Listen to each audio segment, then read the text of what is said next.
Westford Cat, thank you for joining us.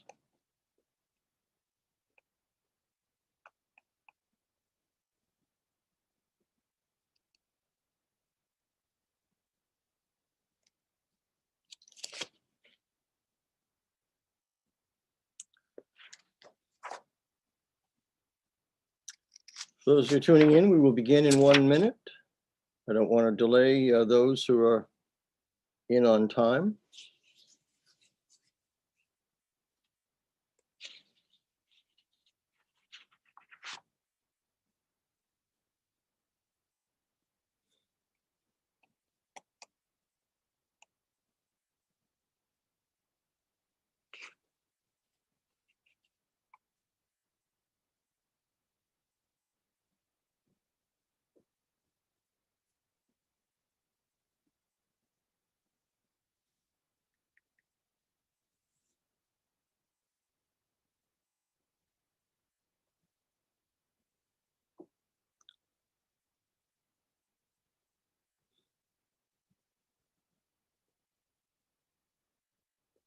Well, good evening, everyone. And I know we have a quite a bit smaller group of attendees this time around than the first presentation, but hopefully that will grow over the next 90 minutes or so.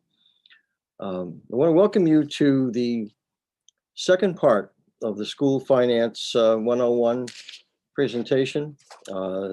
This presentation focuses on building the budget, the components of the budget, how the accounting codes are structured and applied to our budgeting process, because it is a very detailed and methodical process in terms of the construction of a school department budget. So I thank you for joining me.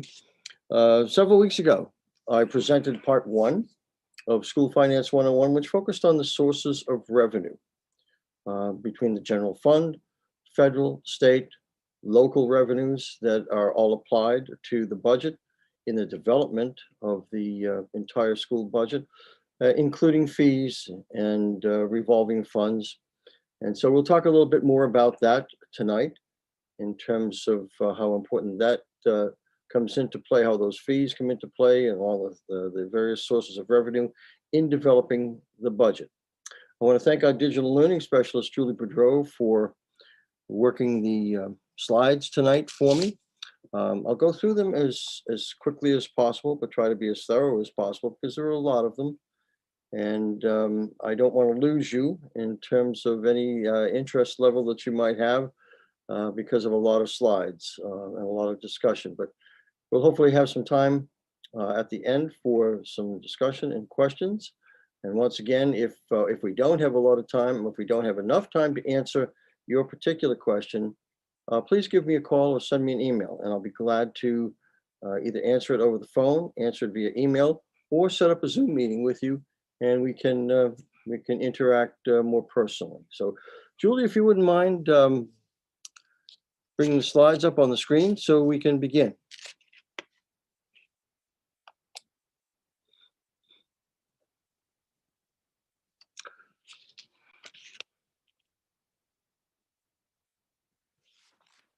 So this is part two. We can go right to the next slide of the School Finance 101 presentation. This was one of my goals for this year because I thought it was a little important to give you more information in terms of the revenue sources that go into the development of the budget and the building the budget itself. So the next one, Julie. Several of these slides are similar to the slides or the same that you saw in part one. And this one's important because a lot of people focus on the numbers. What is the school department asking for in terms of the magnitude of dollars? And how are we going to afford it? What are the various sources of money? Well, you have to think of the school department budget in the manner in which we look at it. And that is, it's first of all, the quantification of the priorities of the school committee and other stakeholders. And it's the priorities of our children, our staff, and I'll show you the groups that feed into all of the information flow that comes into the budget. But Thomas Armstrong, who is a very well-known educational author, in 2006 made this statement about applying numbers to the needs of students. A budget is the quantification of developing the means and capacity to facilitate human development. That human development with respect for each student's particular style and rate of learning, as well as an appreciation for the varied interests, aspirations, capacities, obstacles, temperaments, and backgrounds that serve as a framework within each child. Those of us who have multiple children in our families know that each one of us oftentimes a little bit different in terms of the likes and dislikes, areas of strength, areas where they need more practice. Okay, but that's what makes this profession so intriguing and our job so challenging, is to try and understand what students are passionate about, what they're strong about, what they need more work at, what they need more practice, okay, and skill in developing, how we approach the learning process. For example, through project-based learning, some children love that particular approach because it is more action learning in nature. Julie, next slide, please.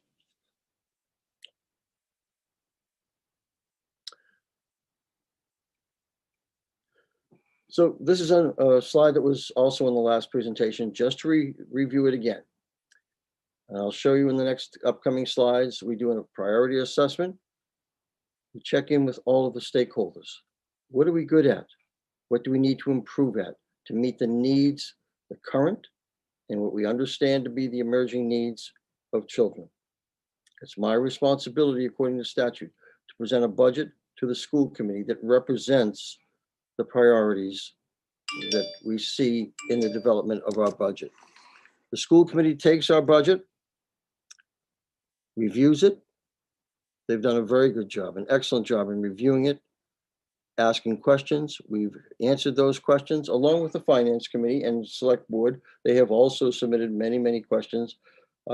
This Thursday night, we have our second meeting before the finance committee. So it is the school committee's job to approve the budget, because they are within the school system, the appropriating authority of funds within the school system. The town select board and finance committee review our budget. We had our first budget meeting a couple of weeks ago. We have our final one coming up this Thursday night with answering some additional questions. And then town meeting, which is the ultimate appropriating authority and approval authority for our budget, takes place, as you know, this June 12th. And then we take that budget that is approved and we go to work in terms of meeting the needs in the best manner possible of our students. So Julie?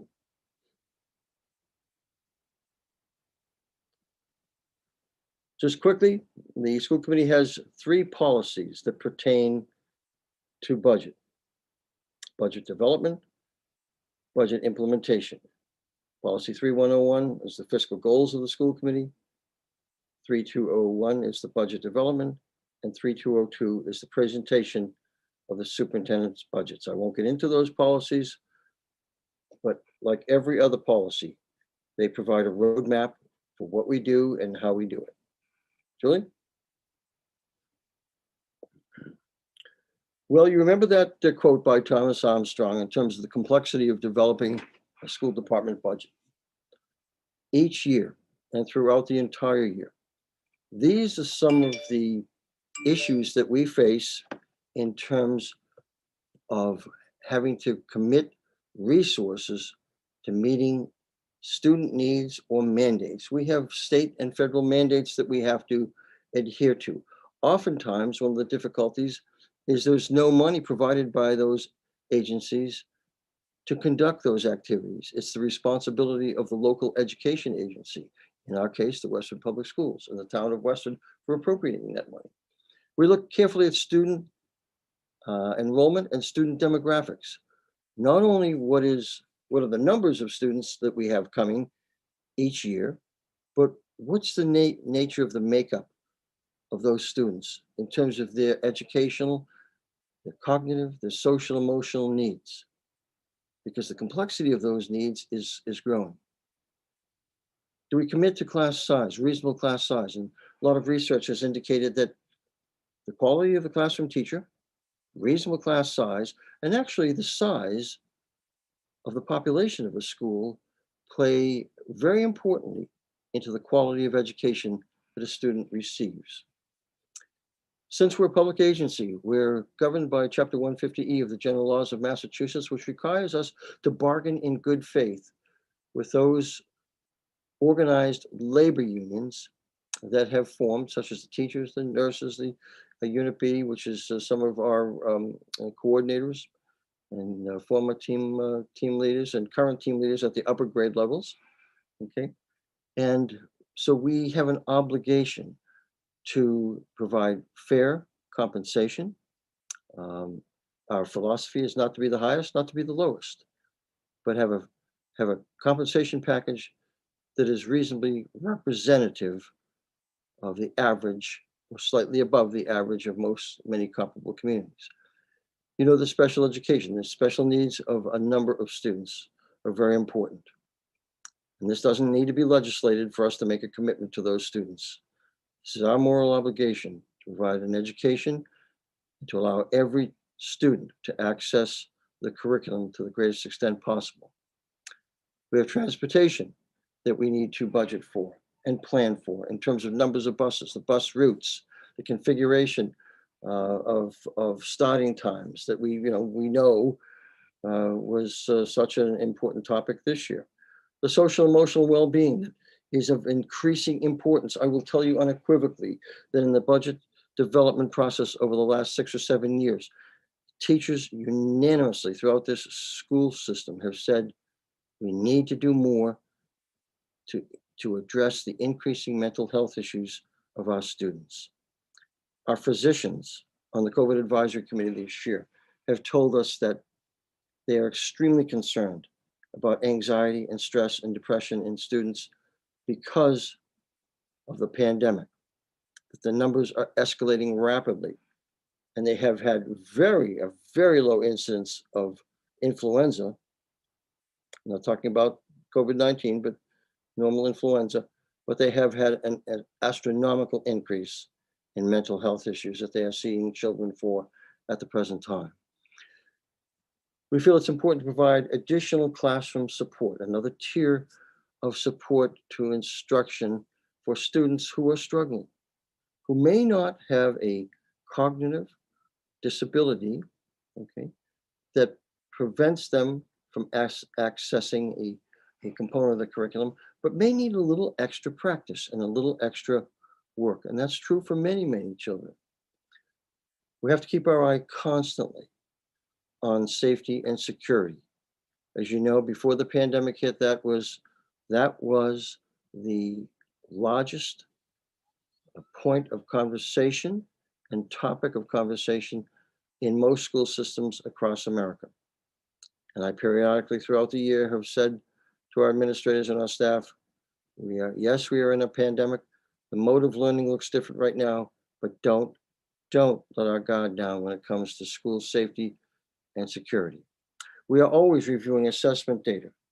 Okay, the Assistant Superintendent for Curriculum and Instruction, Dr. Clary, does an excellent job with the coordinators, with the staff, with the leadership team in looking at formative and summative assessment data, looking at our MCAS data to determine where our strengths and weaknesses are as a school system.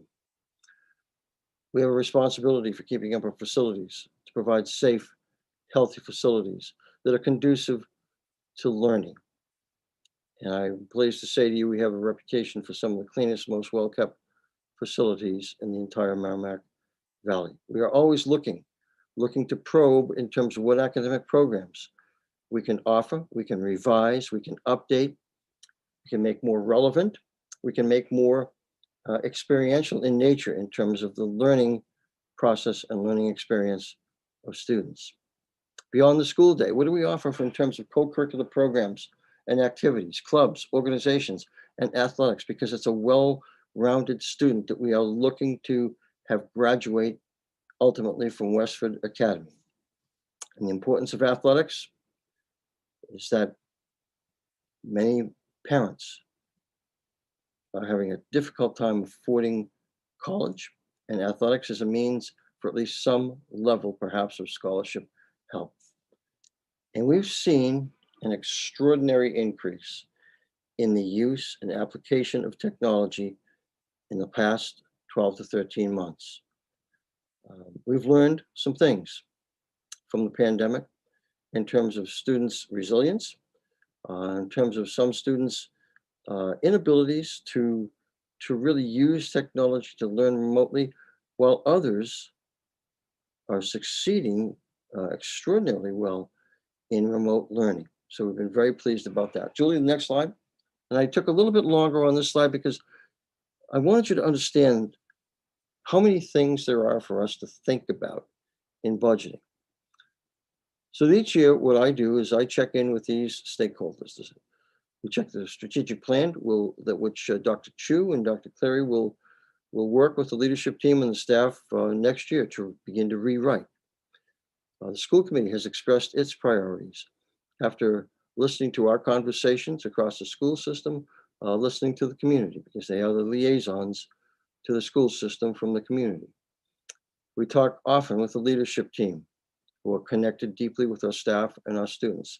We talk with all of the staff also, at least we offer all of the staff an opportunity to discuss the budget. This year it was remote, but we did it from pre-K to 2, 3 to 5, grades 6 through 8, and grades 9 through 12.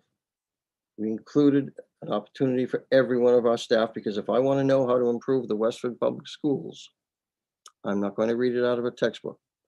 I'm going to talk to the people who work in the school system. I'm going to talk with the parents of the children who live in town and attend the school system to find out what we need to do a better job at and what we are doing a great job at. So we interviewed the families. We had a couple of listening sessions this year. I carefully reviewed all the school improvement plans, which address the social emotional needs in unison this year across all grade levels, and diversity, equity, and inclusion. 2 areas that we will continue to address over the next several years.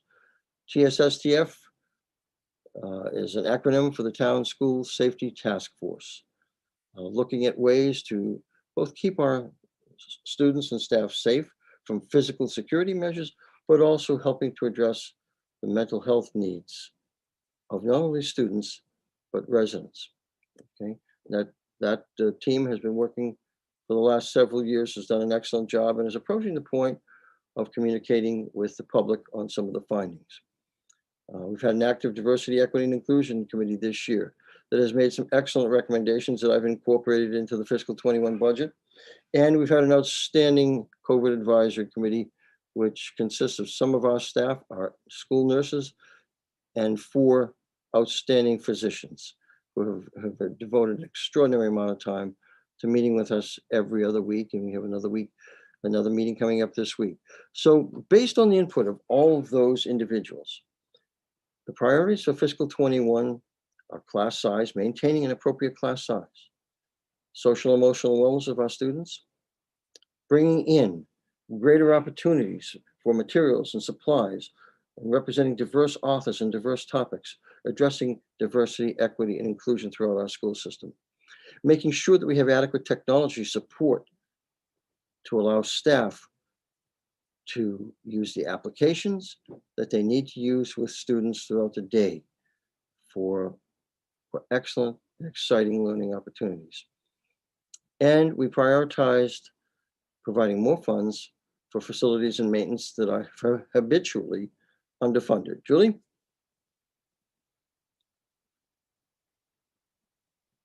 So one of the first steps is we take a look at our enrollment. Our enrollment is projected for 4,730 students for next year. Now, one of the things I'd like to point out is you can see the enrollment downsloping to the left. That's indicative, as you can tell from looking at the numbers on the graph, that we've gone from highs of 450 to 460 students in a class, mid 400s, back 5 and 6 and 7 years ago, down to the low 400s, the high 300s, and now the mid, and in some cases, the low 300s. Now, the enrollment is based on a couple of different variables. The births that take place in town, those have settled into an average of about 135 to 145, that range per calendar year. okay, down from over 300 back about 12 years ago.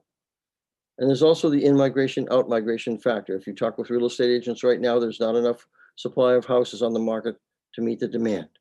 And houses are being sold often for greater amounts than they're being listed, because this is a community that has a reputation of an excellent school system.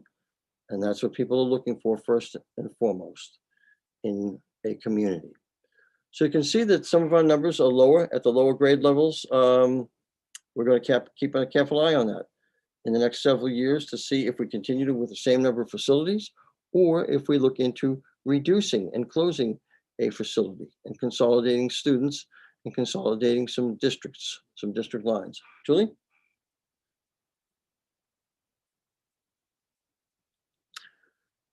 Well, when you look at our budget, it's page after page after page after page of numbers. If you look at the computer printout that results from our financial system and all the accounting codes and accounts that we have to use. But if we were to look at a typical elementary classroom, we have classroom teachers augmented by art, music, wellness, which is PE and wellness, and library media.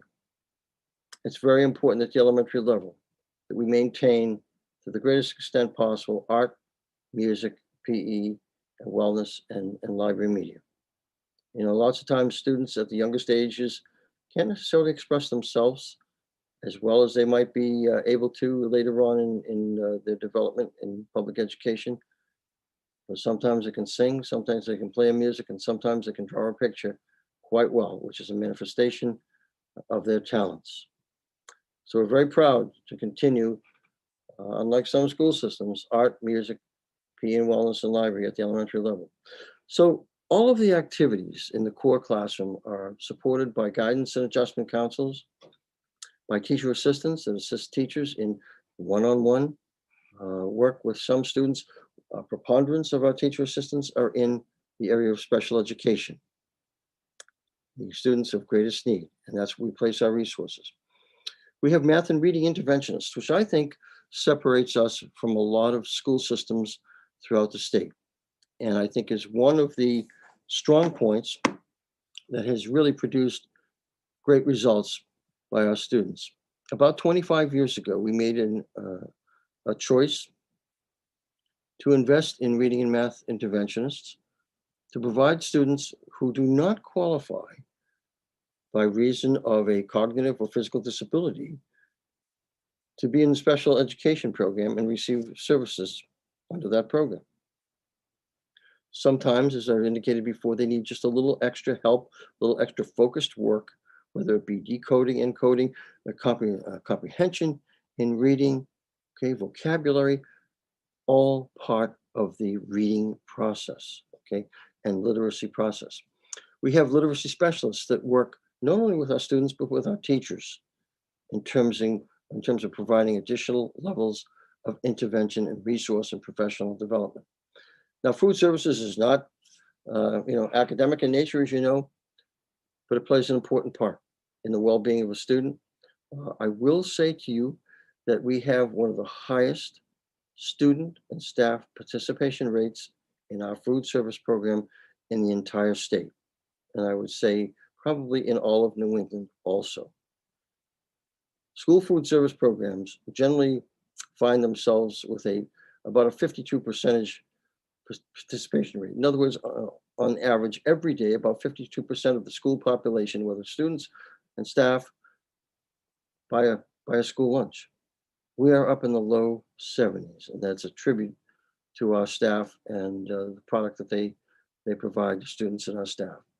We have special education teachers, which are extraordinarily important for our student population that is on IEPs. We have medical and therapeutic specialists, occupational therapists, physical therapists, speech therapists, board certified behavioral analysts who work with our children with special needs. Vision specialists also. As you know, from time to time, we have a child who is either vision impaired or completely blind. Okay. We have health services. One of the things we take pride in also is our outstanding school nursing staff, who have played such a vital role in helping us manage our way through this pandemic, and custodians who take great pride in our schools and keep them as clean as any school system you'll find in New England. And at the top, we have a principal, assistant principal, and the administrative support, their administrative assistants that really interact with the staff, interact with the students, interact with the parents to help make it all happen. Julie? So when we look inside our classrooms, it's not only the numbers of students, it's the academic needs of the students, the social emotional needs, the diversity, equity, and inclusion, and health and safety. So lots of people just focus on numbers. Well, how many students do you have this year? How many are you expecting next year? And what's the trend been? Trend looking like? That's important, but there are so many other elements that enter into the equation of budgeting and understanding the needs of children than just sheer numbers of students. Next slide, please, Julie. Next one after that. We've already done that one. Okay, so here's the middle school. Same configuration, basically, and same groups of services, with the exception of the fact that at middle school, we have an academic coach at each school that helps children in terms of organizational skills, in particular, executive functioning skills, because it's a lot about organization and the ability to manage your time well, okay, to organize yourself in terms of what is the priority that I need to assign my time and efforts to. So you can see all of the other services that we offer at the elementary level also. The difference here is we have specific content specialists. We're at the elementary level, as you know, they are a specialist at everything, whether it's literacy, mathematics, science, social studies, etc.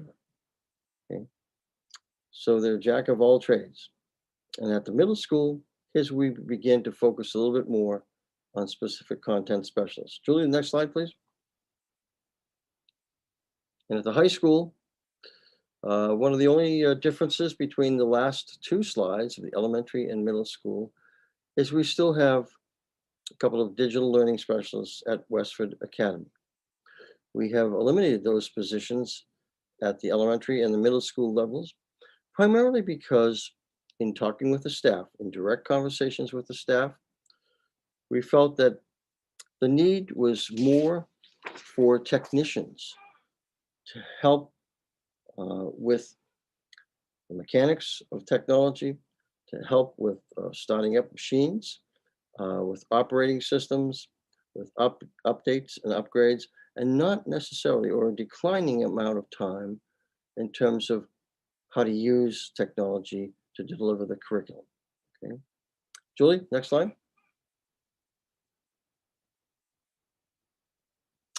All right, a little bit about enrollment and staffing when we build the budget.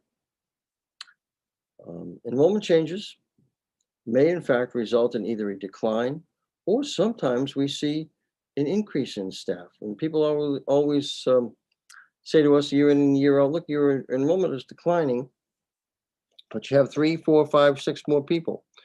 Well, that's in response to the nature of the needs of students. Keeping in mind, once again, it's not necessarily the numbers that dictate everything, it's the complexity of the needs of the children that we teach. Is there a direct relationship between enrollment changes and staffing? Not all the time. Nope, not at all. Needs of students, as I said, also impact staffing levels. For example, we provide more and more special education support. We are required to provide English language learners. And in some cases, families are moving to Westford with children who speak little or no English. And we are looking to hire some additional social emotional staff to address the mental health issues that our teachers have been talking to us about for the last several years. Julie?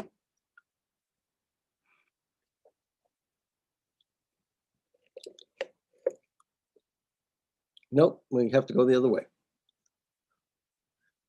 So this slide we present in our budget each year.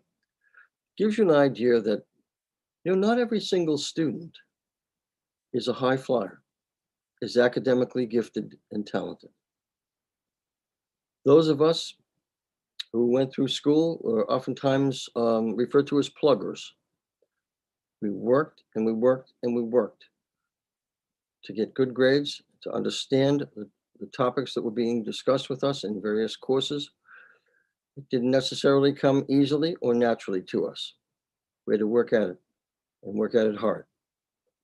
And this graph shows the number of students who are receiving math intervention services, literary intervention, number of students who are receiving special education services. Now, in some cases, a child may be receiving both math intervention and reading intervention. So in some cases, they're counted twice here. But this gives you an idea. There are well over 1,000 students in our school system out of the 4,700 plus students who are in need of additional help and service. And I think we do an excellent, excellent job at that. Julie, next slide, please.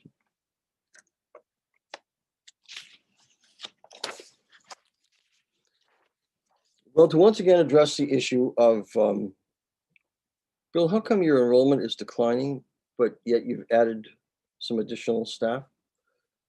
Well, this is one of the reasons why. Hiring, for example, a teacher assistant to address the individual educational plan needs, in other words, a student in special education, can result in significant savings over an outside placement. Now, a caveat to this discussion. This is as long as we are able to provide as good or better programming for that student than the outside placement. One of the things I've often and always stated to the Director of Pupil Services, the special education directors we've had over the last 35 years, is that I don't want any child to be denied a placement if that's what that child truly needs to allow them to access curriculum. We won't make that decision based on money. I will worry about the money and budget and manage the budget accordingly, but I want every child to have the best experience possible. And if that requires an outside placement, based on all of the assessment data, okay, and a thorough review with our staff, our team, that's what we'll do. But here's where, in some cases, we will hire a well-qualified teacher assistant to work with the child one-on-one. And I've taken an average salary of about $25,000 for a teacher assistant. A very, very good investment. And compare that to the cost of an average placement, okay, that might be needed for a child in that particular programming mode. Now that outside placement may cost anywhere from $40,000 to $100,000. There are more complicated placements and higher cost placements that we can't provide services for in-house. But some of them that require a less intensive level of intervention through special education can be done by a teacher assistant. And you can see the potential savings here to the budget. In this particular case, ranges from $15,000 to $75,000, depending upon the type of placement and the level of cost that is subject to rate setting, okay, through the Operational Services Division in the Commonwealth. So sometimes you spend a little money as a cost benefit basis to save a lot of money and provide services to students that are of a quality nature. Julie?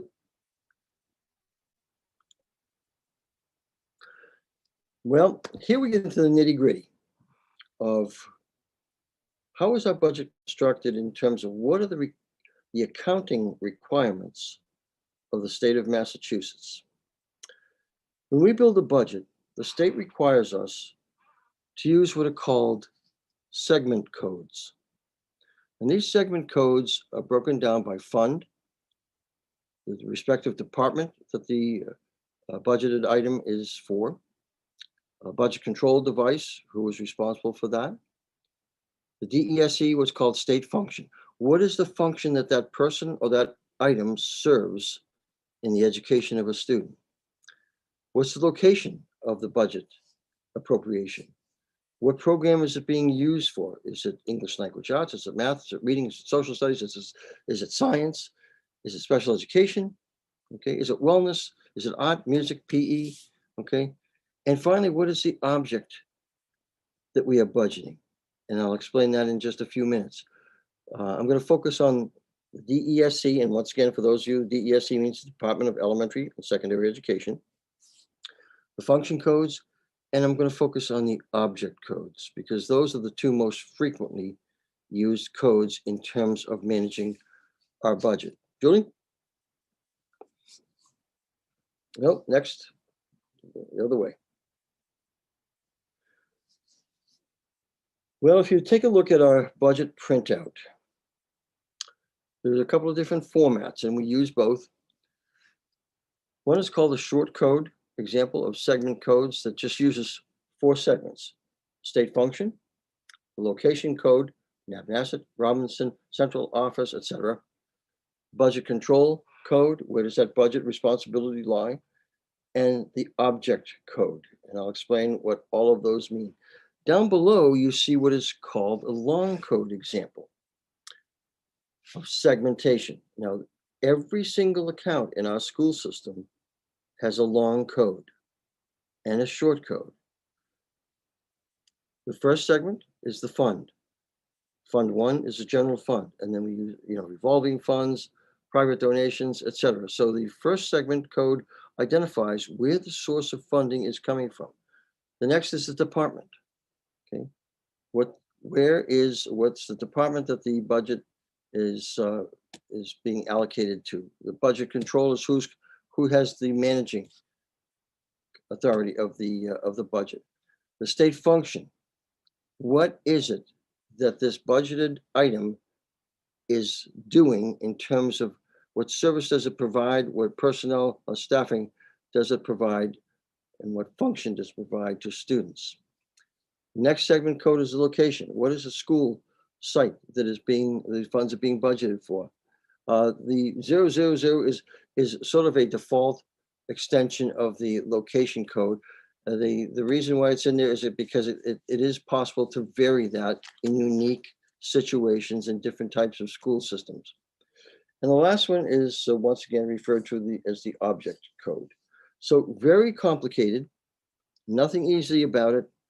I can remember about 45 years ago when I was in the Lowell School Department, I used to hear stories about the superintendent, prior superintendents bringing in their budget on kind of a 3x5 card to the school committee and to the city council in the city of Lowell, and how things have changed. It's all about accountability, reporting, okay, and ethics in terms of budgeting, not only the budget process itself, but implementing and overseeing and managing the budget. Julie, next slide. So I wanted to give you a sample. This is probably 6 or 7 lines that actually come out of our budget. And these account codes happen to apply to different types of supplies for the Stony Brook School. Instructional supplies. You can see the fund code. The 0100 means it comes from our general fund. Okay. The next is the department, that is pretty much the school department. Okay. The budget control agency, once again, school system. The next is the state function code, the DESC state function code. In this case, the 2000 series is instructional in nature. The 2400 series is in terms of supplies, materials, textbooks, etc. Okay. Then you have the location, the program, and the object code. That last 553090, that first digit of 5 means it's a material. I'll show that to you in just a short amount of time. So every single one of our 1,300 accounts has a unique code with all of these various segments. Okay, Julie?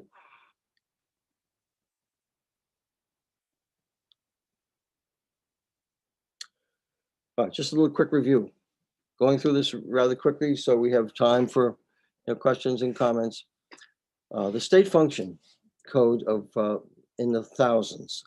The DESC state function code is where we budget for school committee, the superintendent's office, assistant superintendent's office, business and finance, human resources and benefits, and legal service. So if you look at our budget online,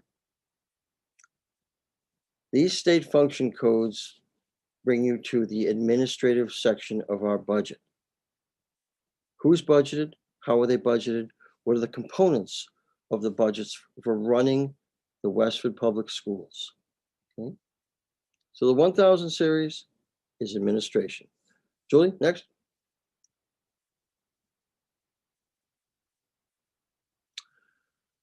So the state function code of the 2000s, and I'm just going to run through these very quickly,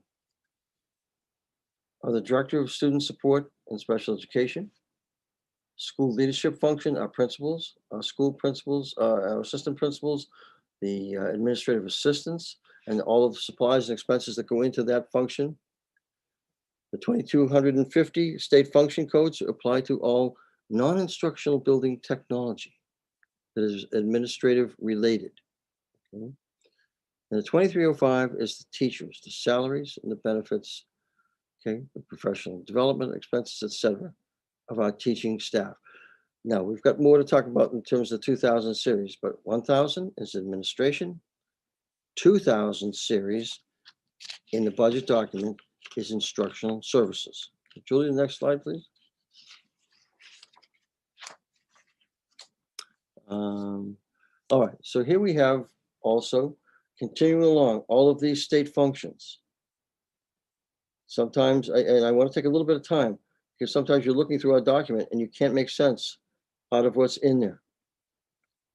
And that's probably because you don't have this information in terms of the coding structure of our budget. But once again, we continue with the 2000 series with teacher specialists. Once again, those people who spend time with our students in terms of reading and math intervention. Okay, we have instructional coordinators and team leaders, which is extraordinarily important because they work directly with the staff and with the assistant superintendent for curriculum and instruction in looking at and reviewing our curriculum. Several years ago, we made an important change in mathematics at the elementary level. Okay, we decided to go with guided math, which I think was one of the best decisions that we've ever made because it's more individualized for students. We had segmented the students, okay, in terms of regular math, okay, instruction and courses and content, and then in sort of an advanced level, okay. That was not serving our students well. And so we changed that based on the review of our assistant superintendent and the math coordinators at the time. We've got our medical and therapeutic specialists. Once again, remember the BCBA stands for Board Certified Behavioral Analyst. Our occupational therapist, our physical therapist, our speech and vision specialists, which are so important to allowing children, once again, to access as much of the curriculum as possible. You know, people get sick and we have a need for substitute teachers. Teacher assistants play an extraordinarily important role in the education of children, along with our library and media staff. Julie, next slide.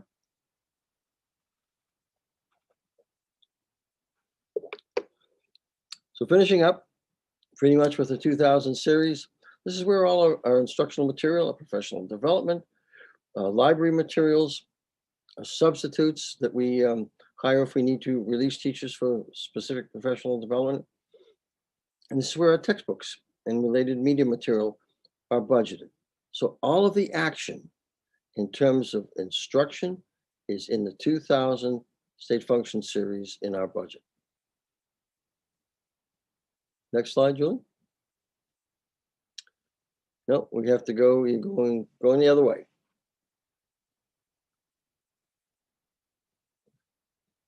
In the 3000 series. All right, so in our budget document, if you look at the computer printout of all of our accounts, those accounts that are in the 3000 state function series deal with attendance and liaison services, our health services, that's where our nurses are budgeted, our regular and special education school transportation is budgeted in various accounts in the 3,000 series. Any monies that we might have to devote from the general fund to support the food service program, okay, which is zero or negligible and has been for many years in this town because of the success, the overall success of our school food service program.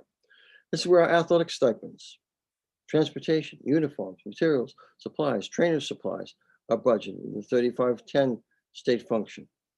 The student activities for which you pay the fee for your student to participate in after-school activities is budgeted in this pupil services 3000 series. And school security, our cameras, our alarms, monitors, any personnel, school safety officer, etc., are in this state function also. Julie?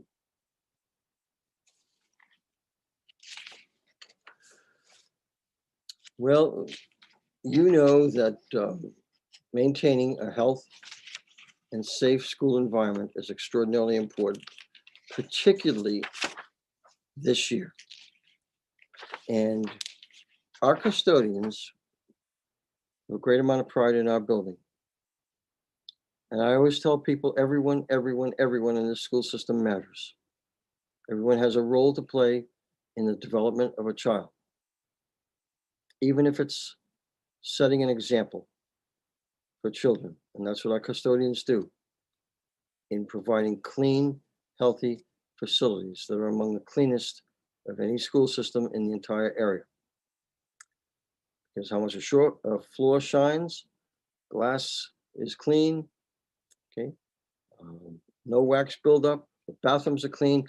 Those are all manifestations of pride in workmanship and pride in the school system.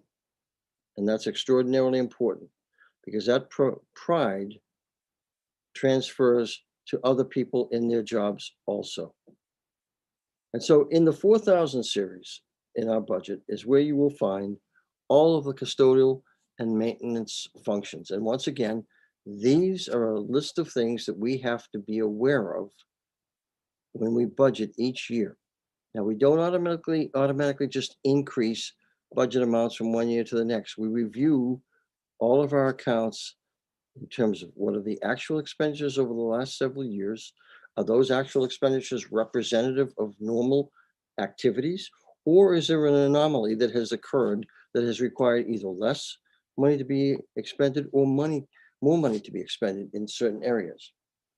And so in the 4000 series, you will see custodial services, the custodians budgeted, the heating of our buildings, the electricity, the natural gas, the utilities, the water fees for all our buildings. Now, keep in mind, we are a water consumer, just like all of you who take water from the town and not necessarily on private wells.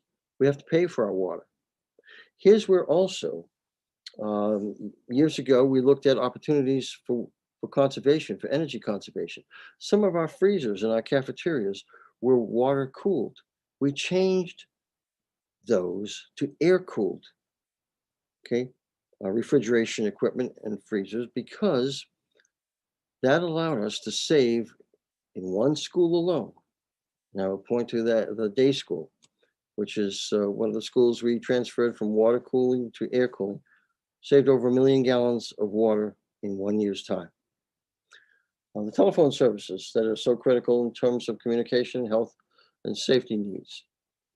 We are now finding it necessary to budget monies that are appropriated by the town, thankfully, for stormwater management. That is an environmental mandate that we need to meet that is based on the amount of impervious material, the amount of asphalt that we have on our facilities. We want to maintain our grounds responsibly because that's a manifestation of the level of pride that we take in our buildings to make them look neat, make them look presentable.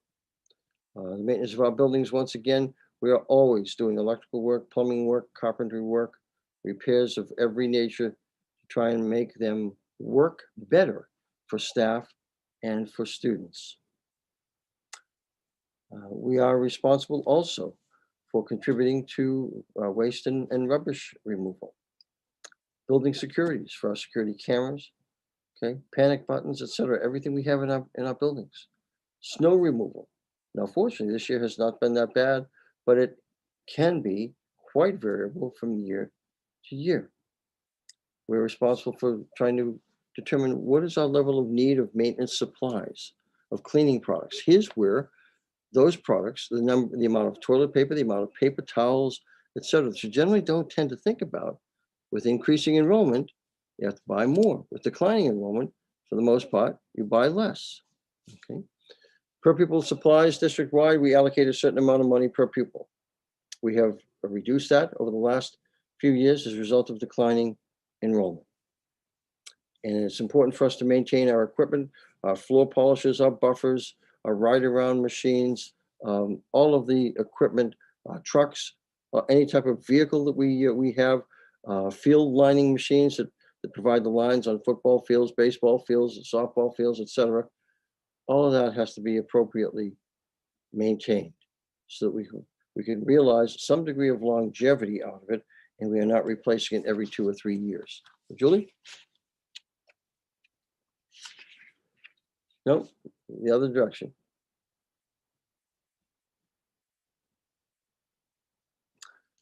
In the 5000 series, one of the lesser known, the lesser prominent areas of our budget, we have employee separation costs that we budget in their expenditures attributed to employees' termination or retirement. Okay, some of the sick leave buyback that we have in terms of our collective bargaining agreements. The rental of lease equipment, our copiers, is in this account, as well as our insurance that we pay for in terms of our property, fire, liability, and fidelity bonds in the school system. Julie, next state function code? No, the other way. The 6,000 community services, once again, one of the lesser known, but important. This is where we budget monies for any advisory council activities, translation services. I've done some videotapes, some video presentations this year online, but we have to translate those also into other languages, but also via sign language, because we do have some residents and some parents who are hearing impaired. We budget for any meetings and any setup and breakdown of those meetings, and for any public forums that involve large audiences for which we have to make special preparations for.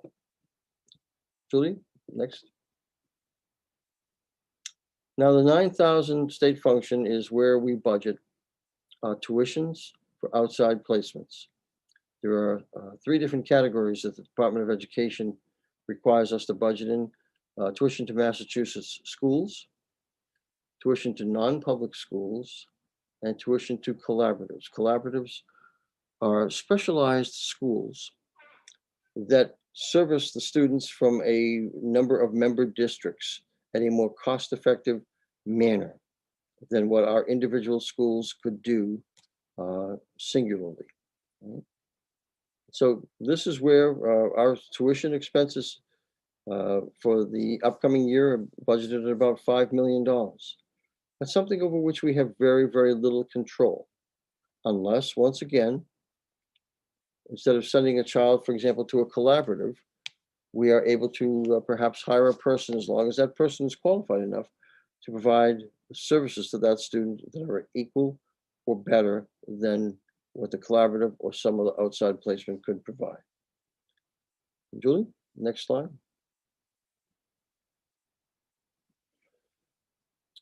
You know that technology plays an extraordinarily important part in the education of children, in the professional development of our staff, in general communications. So technology is spread out across several different functional codes. It's in the 1000 code, okay, for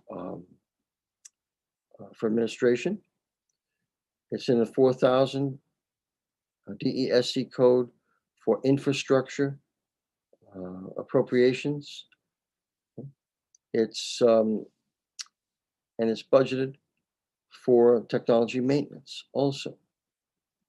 Now that is a sizable amount and increasing every year because technology is playing a more prominent role every single year in the education of children, but also in the way that we do things administratively in terms of all of the tasks that we do.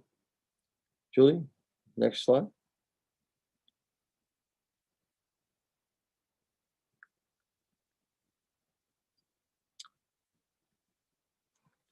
And I apologize that this one's a little bit, well, let's no, let's go back one, Julie. In fact, no, we'll stay right with this one. Let's stay with this one. I'm sorry. This is a just a summary document of our budget. What you won't see on here is the short or long codes.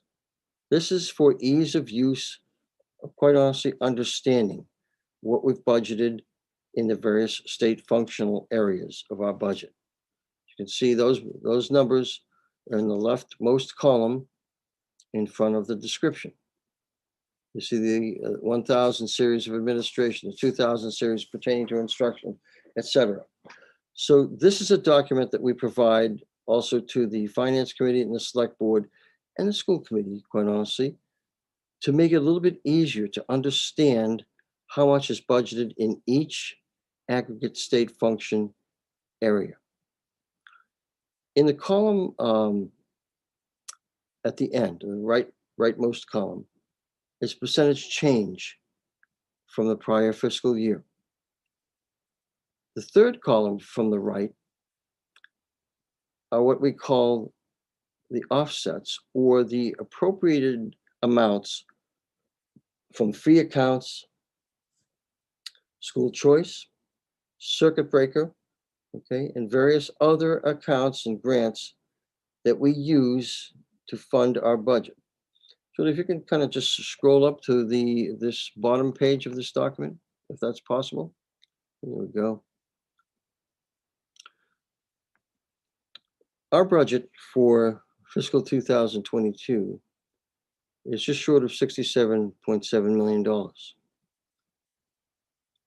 62 million of that is from the town's general fund, general tax levy, and state aid. About 5 million more is funded through alternative revenue sources, such as the fee-based accounts, okay? Transportation fees, music fees, student activity fees, athletic fees, student parking fees at Westford Academy. As I said, bus fees. But those fees are not general sources of revenue that can be applied anywhere. A revolving account is established for only those purposes for which revenues are raised and expended. Julie, next slide. We talked about, if you remember a short while ago, we talked about the various codes and segments of our budget. I put a star next to state function and I put a star next to object. Very importantly, the Department of Elementary and Secondary Education requires us to segment our budget by object. And it's actually a pretty nice, convenient way to understand where the dollars are going. An object is the actual, as the name implies, item that money is being spent on. There are 6 different object codes that we budget for. First is professional salaries. I'll go over those in a minute. Next is clerical salaries. The third object code is other salaries. The fourth object code refers to those accounts that are budgeted for contract services. The fifth budget object code is for materials and supplies. And the sixth object code is for other expenses. This is a method behind everything that we have to do here. So when you look at the dark blue section on the bottom, that is professional salaries. That accounts for 70% of our total budget. For teachers, administrators, principals, specialists, basically everyone who is licensed or is required to possess a license, okay, in our school system. 2.1% of our budget is clerical salaries, administrative assistants, who are so important to the functioning of this school system. The third state function, I'm going to have you look to the left, is other salaries. So we have professional salaries, clerical salaries. The third object code is other salaries. Teaching assistants, the interventionists, custodians, maintenance personnel, the principal aides that are hired to cover recess and lunch. Okay, the therapy assistants. Sometimes we budget and hire assistants at a lower cost to provide effective service.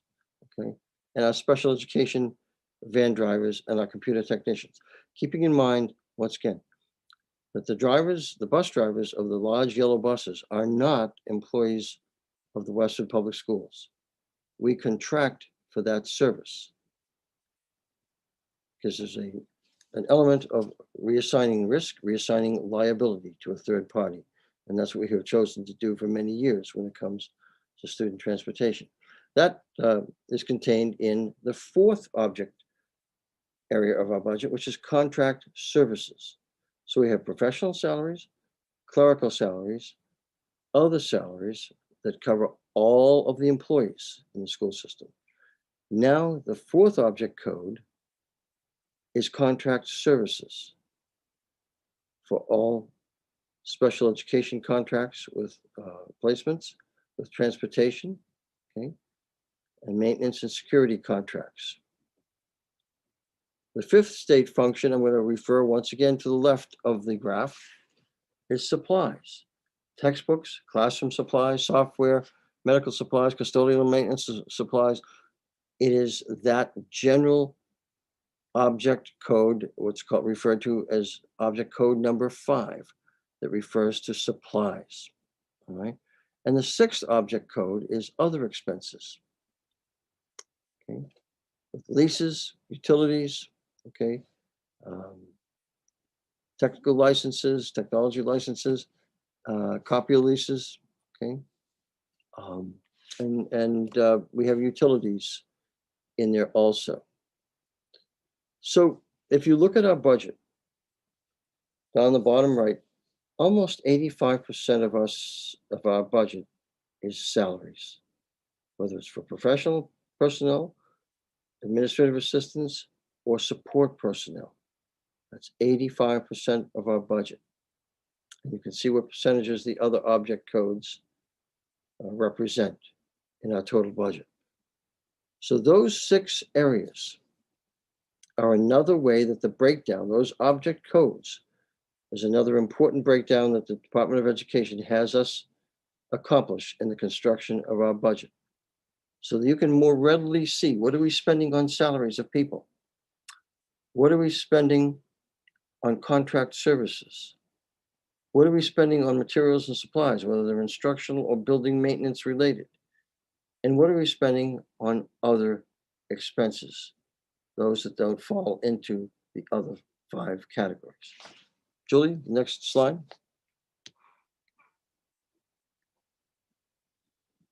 Just going to give you a quick rundown. I'm not going to go through all of these, but these are the people that you find in professional salaries, the object code number 1, professional salaries. And there's a vast variety of them. Julie, next slide. This continues our professional salaries. These continue to be the number of types of people that are in the object code for professional salaries. Once again, one of the ways that the budget is broken down, okay, for analysis. Next slide, Julie. The clerical salaries include the salaries of the administrative assistants in the central office and out in our schools. The people who you come in contact with most of the time, first and foremost, when you enter a school building. Oftentimes, I often say half kiddingly, but quite truthfully, they run the school system because they have their hands on everything. They have a lot of knowledge in terms of the who, what, when, where, and why of what we do, and convey that to parents. And they are absolutely indispensable. Julie? These are all of the people and types of positions, I should say, that are in the object code of other salaries.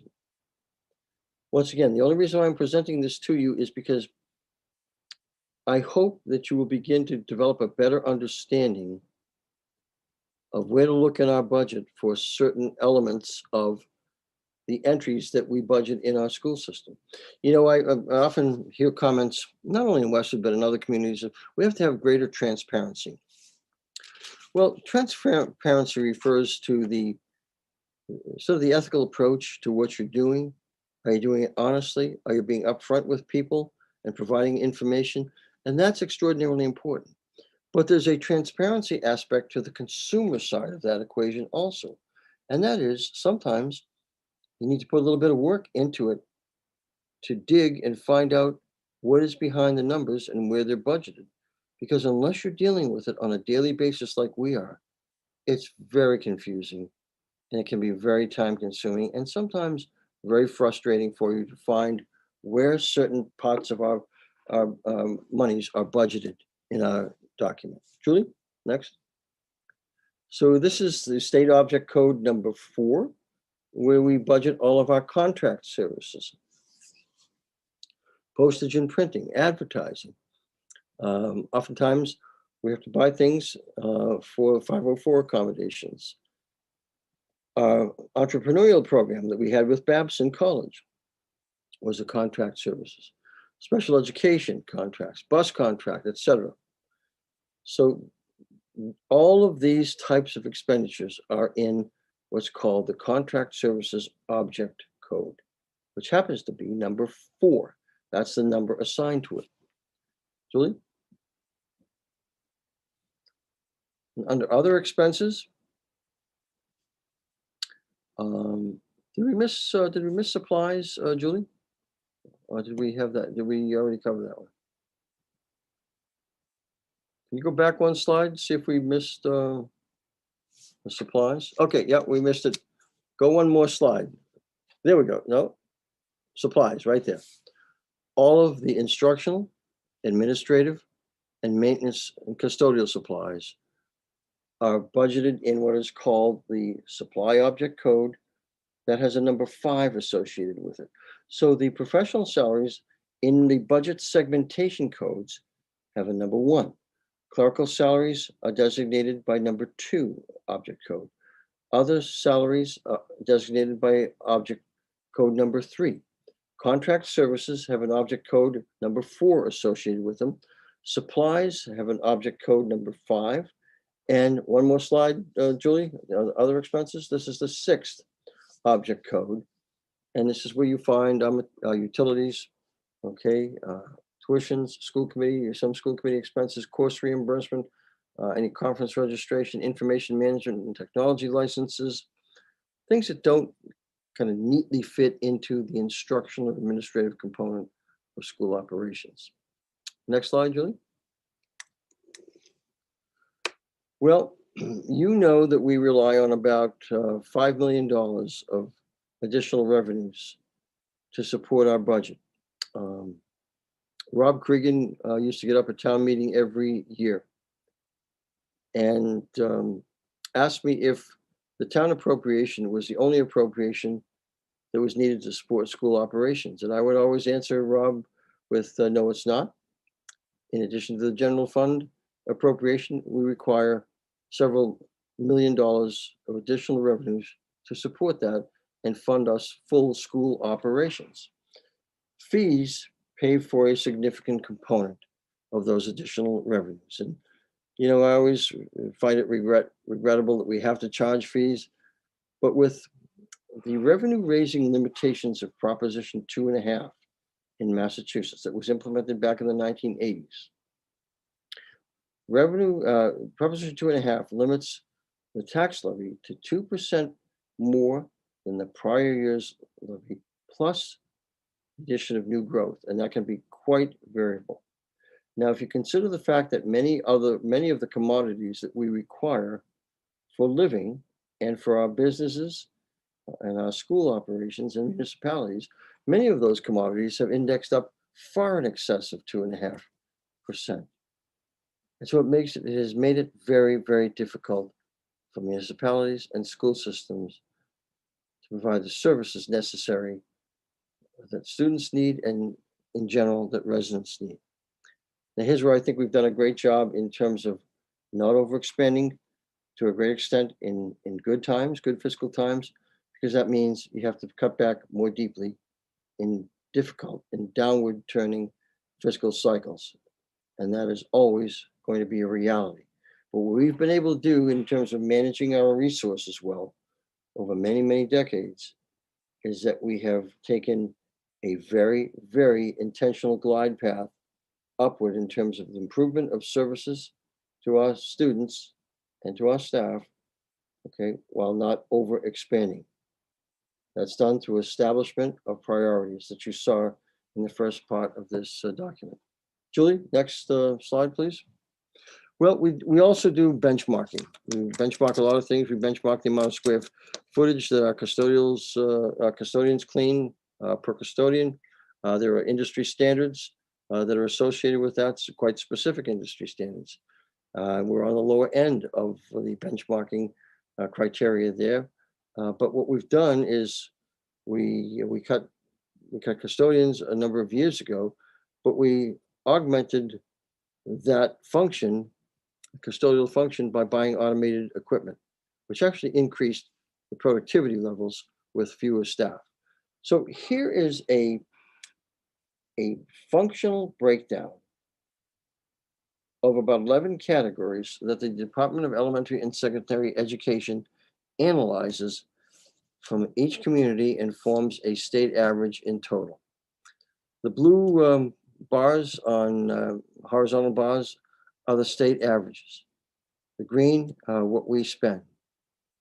So in terms of the top category, the total per pupil expenditure, we're about $2,000 less per pupil than the state average in terms of spending per pupil.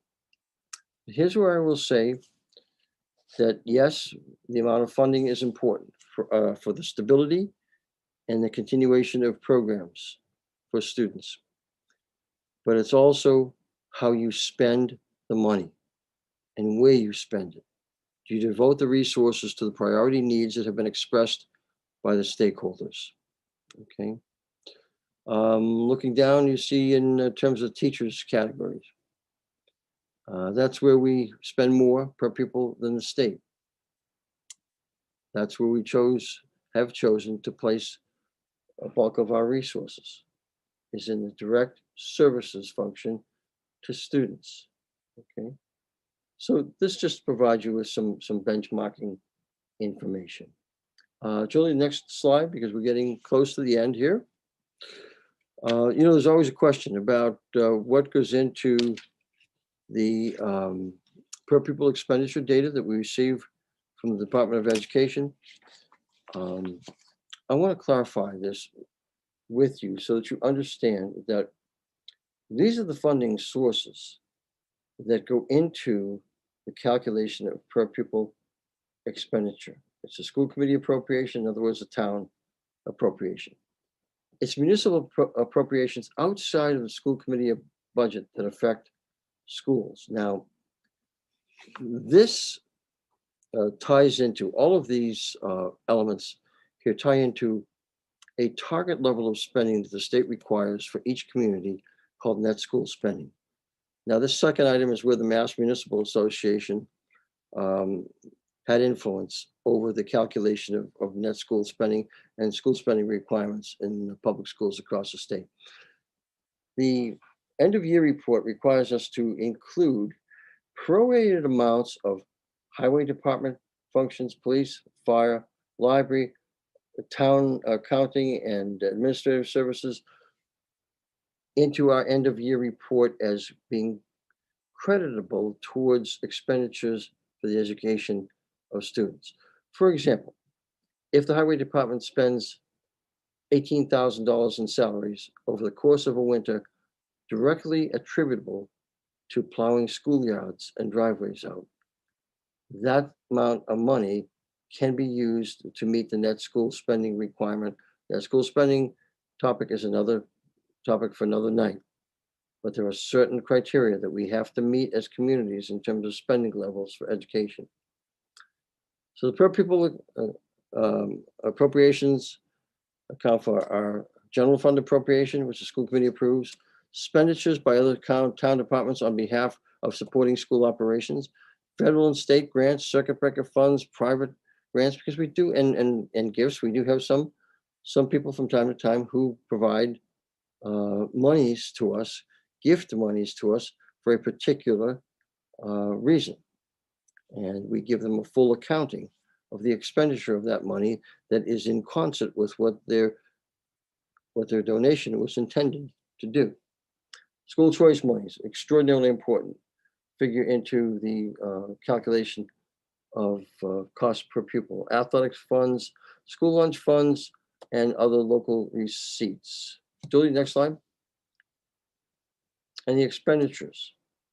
These are the different types and categories of expenditures that go into the calculation of per pupil expenses.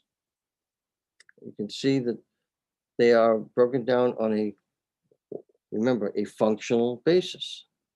Okay, functional segment code, administration, instructional leadership, teachers, other teacher services, our teacher assistants, our specialists, okay, professional development. You can see the list.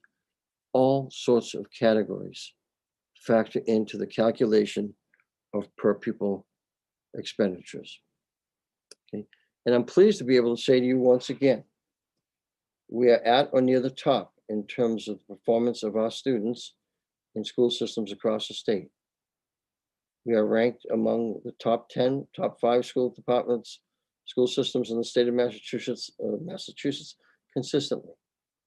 Yet we continue to be in the bottom 30% on a cost per pupil basis. So what that says to me, we get a good return on every dollar invested in the Westford Public Schools. High performance, relatively low cost compared to state averages. Julie?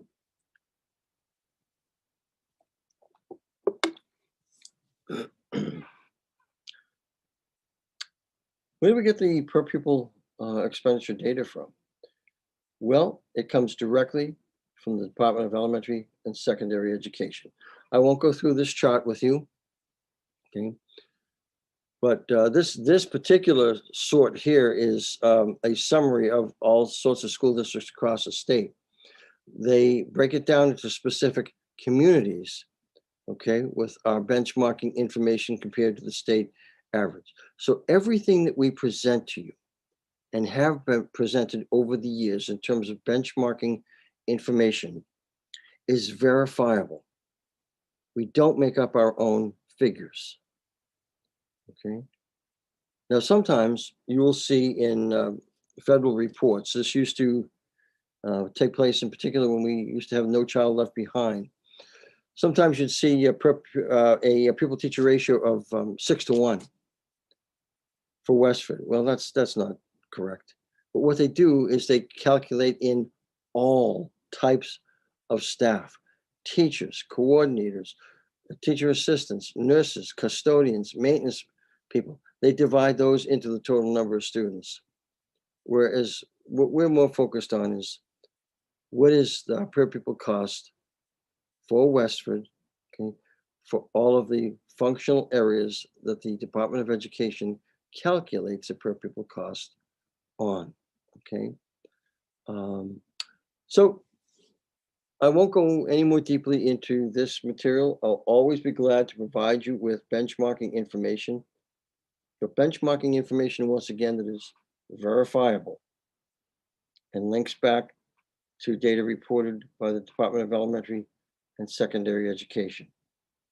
The worst thing the community could do, the worst thing that any superintendent could do, is try and make up their own figures to suit an agenda.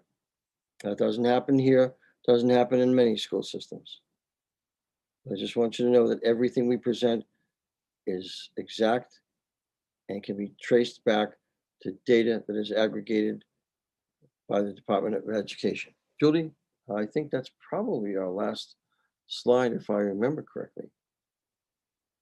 All right, so if we can come back in with each other. Once again, we don't have a lot of people on, but we do have some. I'd like to ask you at this point in time, and I know that it's difficult to present something like this to have you all of a sudden develop a much greater understanding of our budget. Here's where I need to say, take this information and spend some time on it. And take a look between this document and our budget, actual budget printouts, so that you begin to understand how to understand our budget, where everything is located, what amounts are budgeted in various areas, whether they're administration, instructional, transportation, building maintenance, etc.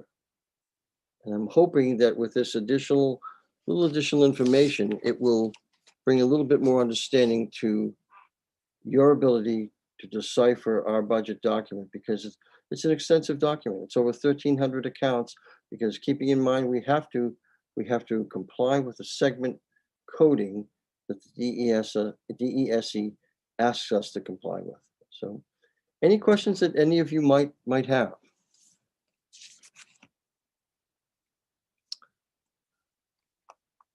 Any school committee members or any members of Christina, you had a let's see, you raise your hand. Let's see. I did. Hi, I do have a question. Sure. Thank you for that, Bill. That was very interesting. I have a question on the pure pupil spending from DESE. So does that include any of our capital spending? No, it does not. That is the, if you noticed on one of the slides down at the bottom, in terms of expenditures, it did indicate that it does not include capital expenditures. And the reason for that is because those can be so variable in nature. One community can be spending 500,000 on capital, another can be spending 15 million on capital, and that completely skews the averages. Mm-hmm. Okay, but if since we fund school computers through capital, Mm-hmm. is it possible that other districts fund it within their budget? I don't know too many that fund it in their budget, Christina, because most of them are buying technology on the magnitude that we do. Mm-hmm. And it becomes too difficult to fund that in concert with all of the other priority needs within the general fund appropriation. Okay, thank you. Mm-hmm. Any other questions? No, I understand this is a general overview, but I will be glad to sit down with any of you on a Zoom meeting, or once we get back in person, if it's before the end of the school year, be glad to sit down with you in person to go through some of the budget pages to help you understand it to a greater extent. Okay. So any more questions at all?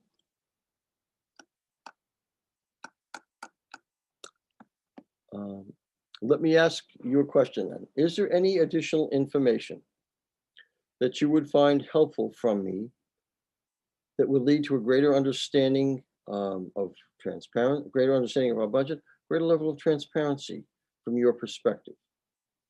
Because we have a good story to tell with very high achieving, very successful school system at a very, very competitive cost per pupil. So is there anything else that I could provide you that would help you understand our budget to a greater extent? And if there's nothing at the present time, if you're thinking of something tonight or tomorrow over the next couple of days, please contact me and let me know. Or contact one of the school committee members if you know them and want to funnel your question through one of the committee members. That's always a fine way for me to be able to answer questions. Gloria, did you or any of the other committee members have any questions or comments or any recommendations on how we might make this a better process for people to understand our budget? Thank you, Bill. I don't have any questions or comments at this time. Certainly, if others do, please chime in. I just really wanted to unmute and say thank you to you for doing this. I think it's very helpful, and any time that we can give people more information that helps them better understand the budget, I think is a helpful and useful thing to do. So I do appreciate the amount of time that you and others put into preparing this. And I'm glad that it'll be recorded and will continue to be a resource for future school committee members, for future members of the public, future members of FinCom. I think that's incredibly useful. I also just wanted to give a brief shout out to the League of Women Voters, who had really asked for this event and who had kind of continued, periodically to kind of check in with us to see if it would be possible to do an event just like this, because the league felt that it would be helpful for the community to have this as a resource. So just wanted to give a shout out to the league's, interest and encouragement in this event, and of course a big thank you to you for doing it. Thank you. You're very welcome. If there are no other questions, we will call it a night, and I appreciate those of you who were able to attend. And once more, keep your eye out for it on cable TV, on our website also. And any other questions, please contact me, Dr. Cleary, or anyone else in the administration. Would be very glad to answer your questions, because we want you to know what we're all about. Okay, so have a good night, everyone, and thank you for attending.